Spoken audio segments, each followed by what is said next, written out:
Good afternoon, everyone. Attorney Camora, the Yes, questions Mr. Chair. are directed to you.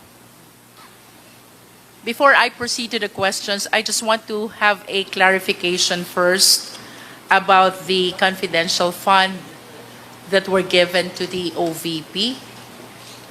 Am I correct? We have 125 million for the last quarter of 2022. The same was utilized from December 20 to 31 of 2022. Yes, Mr. Chair. And on the succeeding year, that is 2023, the OVP was allocated also a total confidential fund equivalent to 500 million. Do you confirm? Yes, Mr. Chair. And out of the 500 million, attorney, how much was utilized and how much was unutilized? Mr. Chair, for 2023, they utilized for the first 3 quarters, which is 125 times 3, and for the fourth quarter, they did not cash advance the amount. So may naiwan pong 125 million. In other words, for clarification, I wish to state for the record that when we speak of confidential fund of the Office of the Vice President, we're talking about 125 million spent from December 20 to 31 of 2022. Another 125 million spent on the first quarter of 2023. Another 125 million spent on the second quarter of 2023. And another 125 million spent on the third quarter of 2023. This is a total, if I am correct, Attorney Camora, 500 million. Do you confirm? That is correct, Madam. Thank Mr. you. Chair. I wish to go back to my question during the last hearing, Attorney. I asked you, paano po ba natin i-distinguish ang confidential fund from regular fund? This time, I want a more comprehensive answer, and please try to laymanize it because I want this to be understood by the Filipino people. As a matter of fact, I am raising this question so the Filipino people will understand ano po ang pagkakaiba ng confidential fund from regular fund.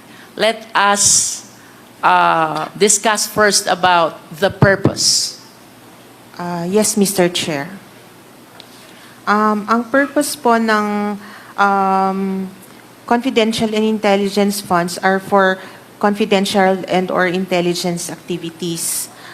While yung sa regular funds po, it is for the attainment of programs, activities, and projects other than confidential fund and or intelligence activities. Ito po yung regular na perang ginagamit ng mga government agencies. And if you will agree with me, Attorney, if I would say that when we speak of confidential fund, it has something to do with the national security, peace and order surveillance activities. Am I correct? That is correct po, Madam Chair. And when we speak of regular funds, any other funds except something which has to do about security, peace and order. Yes po, Mr. Chair. Thank you. Now let's go to the procurement. Ano po ang pagkakaiba ng confidential fund from regular fund in terms of procurement? Mr. Chair, in terms of procurement, the regular funds must follow the laws on procurement, which is now the RA 9184 as amended po. As to confidential and intelligence funds, to avoid compromising the confidential matters, it usually does not undergo procurement. And do you agree that we have this joint circular which regulate the utilization of confidential fund? Yes, Mr. Chair. Can you share with us what is that joint circular? It is the joint circular issued by the Commission on Audit, the Department of Budget and Management, the Department of the Interior and Local Government, the Governance Commission for GOCCs, and the Department of National Defense. Kanina, attorney, you mentioned about Republic Act number 9184. This is the procurement law as amended, tama? Yes, Mr. Chair. And you would agree with me if I would say, under the procurement law, before you proceed to procurement, there has to be a posting. Yes, Mr. Chair. There has to be an invitation to bid. Yes, Mr. Chair. There has to be a pre-qualifying process for the bidders. Yes, Mr. Chair. There has to be a bidding. Yes, Mr. There Chair. has to be a post-qualifying. Yes, Mr. Chair. And all of this will happen before we issue the notice to proceed. Yes, Mr. And if Chair. I may add, we also require the parties to execute a contract. Am I correct? Yes, Mr. Chair. And all these formalities are not present when we speak about confidential fund, correct?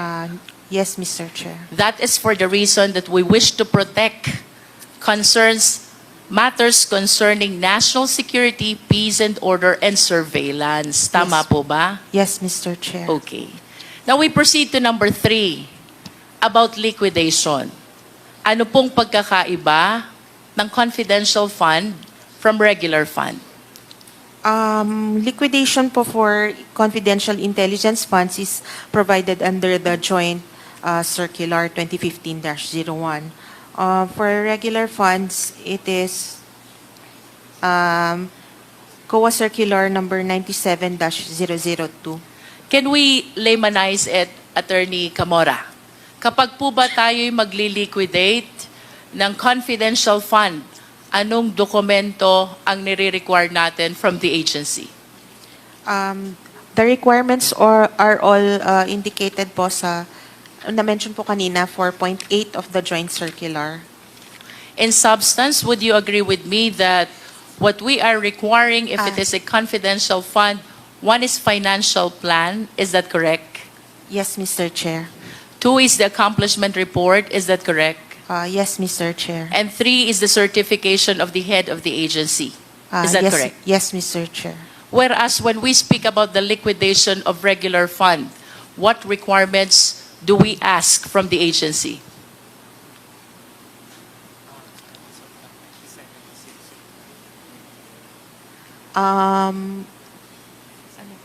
These are all under 97-002. I understand. If I would say that under the regular fund, you are requiring the MOA or the contract, am I correct? I understand that there is a long list of documents, but I'm trying to emphasize only the substantial documents which should not be absent in the compliance of liquidation requirements. Yes, Mr. Chair. There has to be a MOA or a contract if it is a regular fund. Second, there has to be a receipt. Yes, Mr. Chair. There has to be an invoice. Yes, Mr. Chair. Thank you. May I request the Secretariat to please flash the first slide. This slide summarizes the distinction between confidential fund and regular fund. In confidential fund, we have the Joint Circular 01, which regulates the same.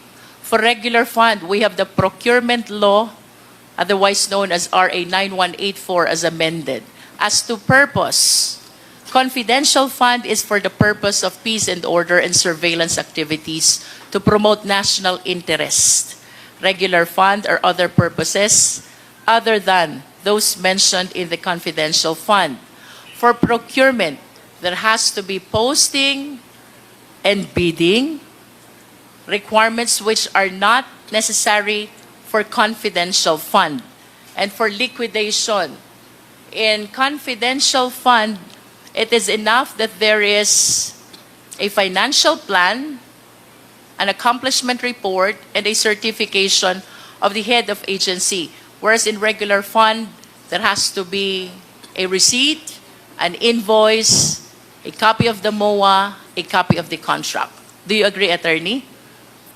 Yes, Mr. Chair. Okay. I will cite some illustration for the better understanding of the Filipino people.